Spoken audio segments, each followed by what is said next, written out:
Just a quick, brief statement. The Security Council just met to discuss the conflict in Ethiopia in a closed meeting. And I want to take the opportunity to thank the A3 and the African Union for leading on this process, including the statement that was issued by the African Union today. And we were briefed by the African Union. It's disappointing that the Council did not agree on issuing a statement, which is why it's important for me to come out here today. As the Secretary General said this week, and I quote, "The situation in Ethiopia is spiraling out of control. The social fabric is being ripped apart, and civilians are paying a horrific price." In the past week alone, we've seen a serious uptick in fighting and violence. Thousands of Ethiopian, Eritrean, TPLF forces are engaged in active combat. The scale of the fighting and deaths rival what we're seeing in Ukraine, and innocent civilians are being caught in the crossfire.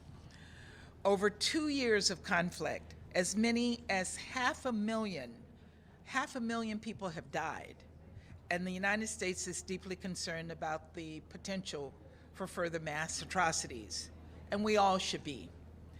We're also horrified by the recent death of an aid worker from the International Rescue Committee and the injuries of others.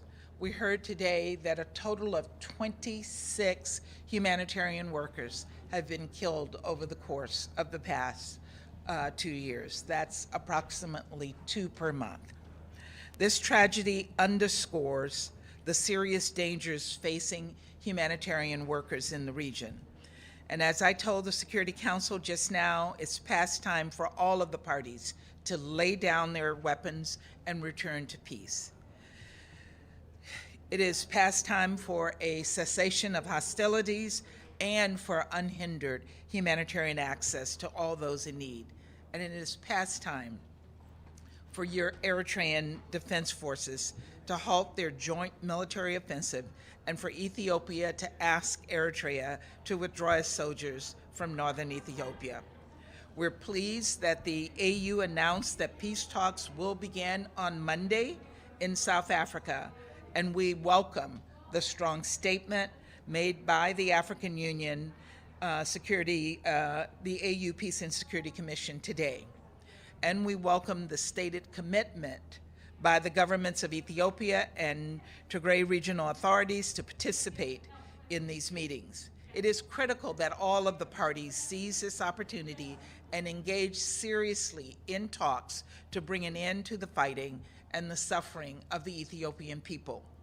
Once the fighting stops, and it must, warring parties must negotiate concrete modalities to prevent a return to conflict, including security arrangements, a pathway to broader political dialogue, and assurances of unhindered humanitarian access and restoration of services. I can tell you that the United States is fully and actively engaged in diplomatic efforts at the highest levels of our government to support the African Union. The United States remains prepared to take appropriate measures against those who obstruct a resolution of this conflict, and we're determined to have those who commit human rights abuses held to account. Let me be clear, there is no military solution to this conflict. The only path forward is for the parties to pursue a negotiated settlement through peace talks, and we must prevent the region from spiraling further out of control. There's no time to waste. Thank you very much. Thanks, Sarah. Sorry, we got it wrong.